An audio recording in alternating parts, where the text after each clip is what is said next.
উড্ডয়নের ঠিক পরপরই বিমানের দুটি ইঞ্জিনের জ্বালানি প্রবাহ বন্ধ হয়ে যায়। মুহূর্তে প্রাণ হারান 207 জন। গত 12 জুন ভারতের আহমেদাবাদে এয়ার ইন্ডিয়া ফ্লাইট AI-171 এই দুর্ঘটনার শিকার হয়। এটি ভারতের 30 বছরের ইতিহাসে সবচেয়ে ভয়াবহ বিমান দুর্ঘটনা।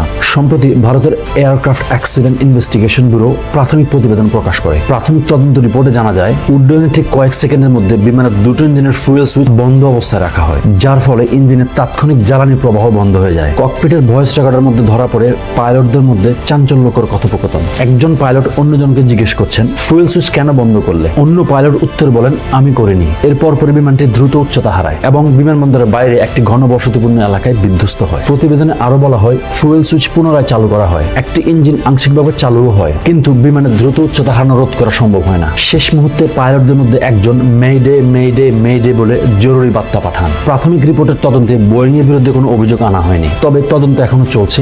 আরো বিস্তারিত তথ্য আসার অপেক্ষা।